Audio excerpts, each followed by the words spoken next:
Look at the way Trump is starting this week after being silent all weekend, while the very war he provoked in the Middle East is exploding. He intensified this conflict himself, continues to escalate it without control, and yet, strangely for Trump, he has not published a single message on his social network since Saturday. He has literally disappeared. For Donald Trump, who cannot go an hour without using social media to set something on fire, this is not because he is in an emergency meeting at the White House. On Sunday, while missiles were still flying, Trump was at his golf club in Palm Beach. What was he doing? He was walking around, greeting people, taking photos, and having his inner circle applaud him. He was basically on vacation. The White House calls this executive time.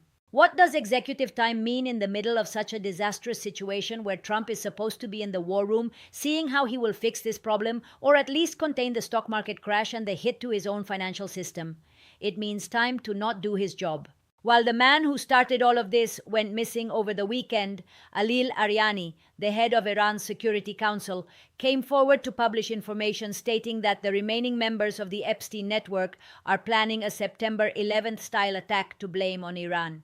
Pay close attention to this as the situation is extremely serious. Iran is using its official channels to claim it has information that the inner circle involved in the Epstein network, a group of powerful billionaires across the US and the world, is planning a large-scale attack in the United States. The goal would be to repeat the 9/11 model, blame Iran, and somehow drag NATO into the conflict. Because the United States is a NATO member, an attack attributed to Iran, whether a false flag or not, would force NATO to fight alongside Trump in a war that NATO already said this weekend it will not join.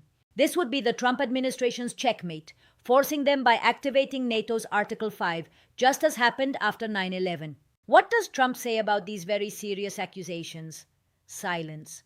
Trump is in Mar-a-Lago, which was notably one of the places where Epstein operated.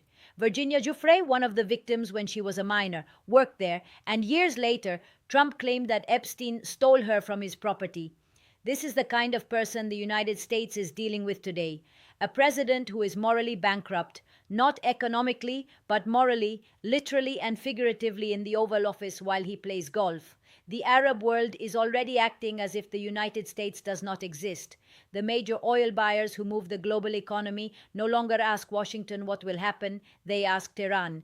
They are losing the narrative. Reuters published that Saudi Aramco, the world's largest oil company, sent a letter to its clients saying they do not know which port they will use to send oil in April, whether through the Gulf or the Red Sea. One buyer explicitly said, "I'd better call Iran to see when this war ends so I can receive my oil." That is an atrocity because it is equivalent to admitting that Iran, not the United States, has the last word on reopening the global energy market. Trump's Plan B failed. The plan was to open the Strait of Hormuz by force and call on all Western countries to send naval fleets to guard it. This weekend, all Western countries told Donald Trump, "Do not count on me." They turned their backs on him and closed the door in his face, leaving him alone. Now, curiously, the option being considered is a provoked 9/11 so that the United States can activate NATO's Article 5 and force those countries to get involved in opening the Strait of Hormuz. Tell me in the chat if you believe the Trump administration is capable of such a thing, if this is Iranian propaganda, or if we are facing the prelude to a global conflict where NATO enters by force. What we do know is that we are seeing a very grave accusation. Bahrain, which has the world's largest aluminum smelter, has already begun closing production phases because it lacks raw materials. The aluminum market is trembling, as are the fertilizer and oil markets, which will surely skyrocket this week. This is not a passing scare. It looks like it will lead us into a very prolonged recession, if not a Great Depression. Then we see Trump's spokespeople on television saying all of this is a success. Dave McCormick, a Republican senator, says this is an incredible success and that he wouldn't have believed things would be this good. What world is this man living in?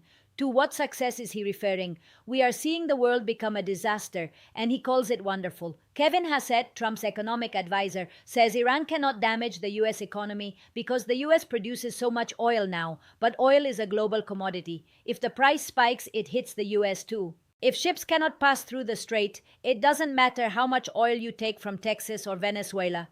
The world market is distorted. The big oil companies will win, but if you don't own one, you are as stuck as the rest of us. The most shocking part is what U.S. Energy Secretary Chris Wright said. During a Meet the Press conference, he was asked if they were prepared for the Strait of Hormuz being practically closed. He responded by asking if it was because it is near the Iranian coast, as if that were an excuse. It seems he didn't even know where the strait was before this war broke out. Then he uttered a huge absurdity, saying energy is abundantly supplied, suggesting that what doesn't arrive through Hormuz can come from elsewhere.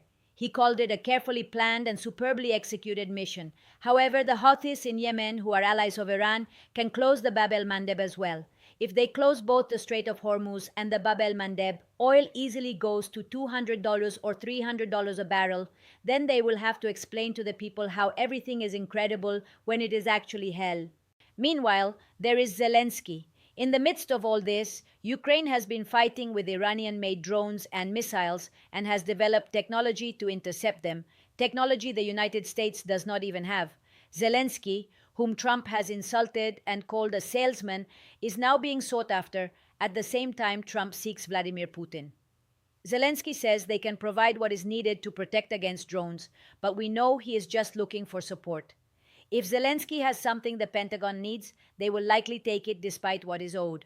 The problem is production capacity.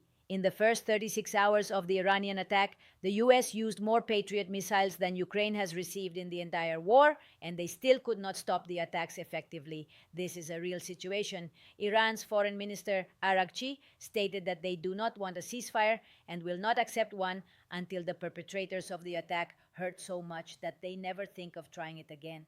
He added that Trump said bombing is fun, which is a war crime. He is right. Bombing for fun is a war crime. When Trump tells NBC News that they were bombing Iran and that it was fun, it is an admission that there is no clear military objective and that he is bombing based on impulses, feelings, or his mood. According to international law, that is a war crime, but here nothing happens. Meanwhile, France and Italy are already negotiating directly with Iran.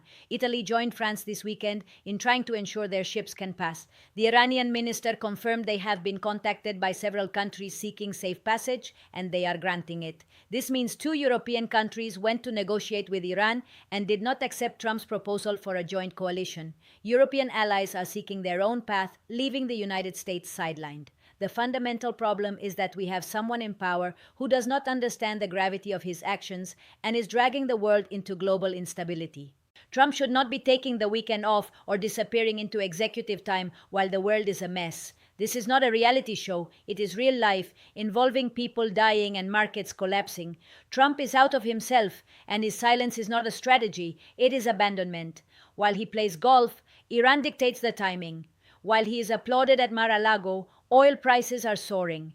There is no plan C unless the Iranian accusation of a false flag 9/11 is true.